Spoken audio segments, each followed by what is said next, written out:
Selamat sore dari Bali teman-teman, apa kabar? Selamat datang kembali di channel Bali Unique Cultures bersama saya Yantra.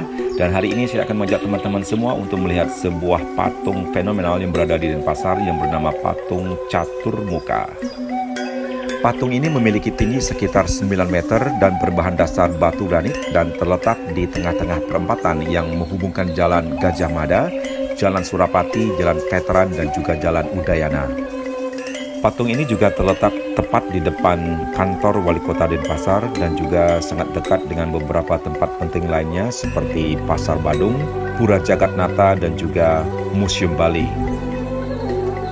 Karena lokasinya yang sangat strategis, sudah barang tentu patung catur muka ini dilewati oleh banyak orang setiap hari. Tetapi yang menjadi pertanyaan adalah, apakah kita sebagai generasi muda dan juga warga kota yang sering melewatinya, apakah kita sudah paham dengan makna filosofis di balik keberadaan patung catur muka ini?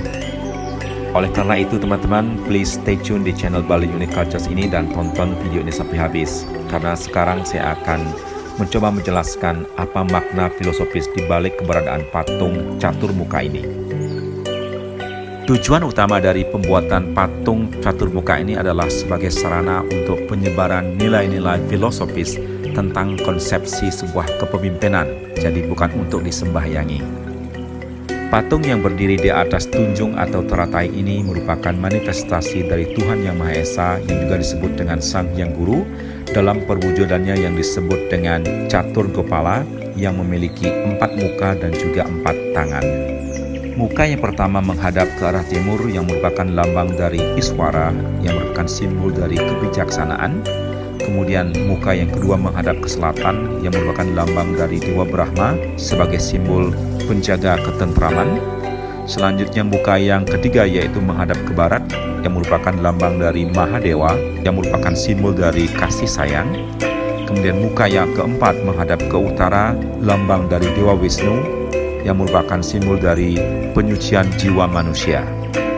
Jadi dapat dikatakan bahwa catur muka ini melambangkan 4 konsepsi kepemimpinan yang harus dimiliki oleh pemerintah, yaitu 1. Kebijaksanaan, kemudian 2. Sebagai penjaga ketentraman masyarakat, 3. Sebagai pencipta kasih sayang, dan 4.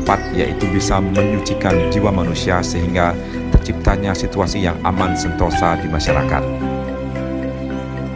Selanjutnya tangan yang pertama memegang genitri atau aksamala, yang bisa berarti bahwa setiap keputusan yang diambil pemerintah harus didasarkan pada kesucian dan juga ilmu pengetahuan.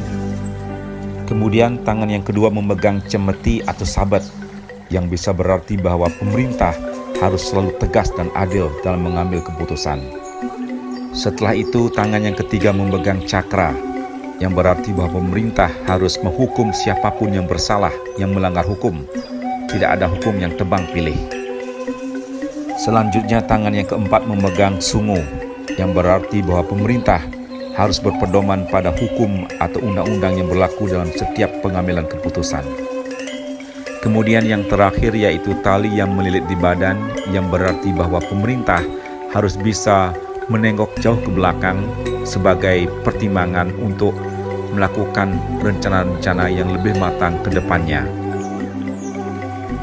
Patung catur muka ini dibangun pada tahun 1973 oleh seorang seniman dari Ubud yang bernama Igusti Nyuman Lempat, yang juga merupakan seorang maestro lukisan, pematung, dan sekaligus arsitek atau undagi.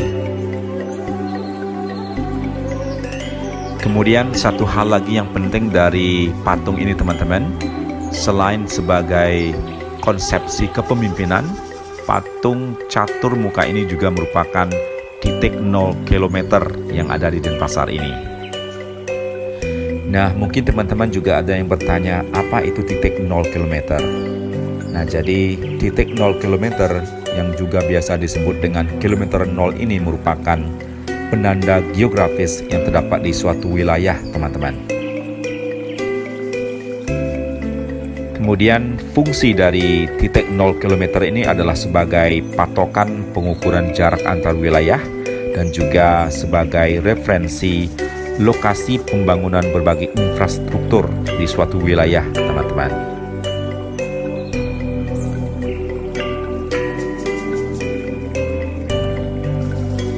Kemudian di samping dari patung catur muka ini juga terdapat sebuah lapangan hijau teman-teman, yang disebut dengan lapangan Puputan Badung, yang merupakan area hijau yang sangat sejuk dan juga dilengkapi dengan tempat bermain untuk anak-anak. Jadi sangat bagus untuk meluangkan waktu di sana bersama keluarga juga teman-teman. Oke teman-teman semuanya, itulah tadi makna dari patung catur muka yang merupakan maskot dari kota Denpasar ini. Nah, semoga bermanfaat dan mohon maaf atas segala kekurangannya. Dan saya juga tidak lupa mohon supportnya selalu dengan subscribe, like, komen, dan share video-video dari channel Bali Unique Cultures ini. Sekian dari saya dan terima kasih. Sampai jumpa di video berikut.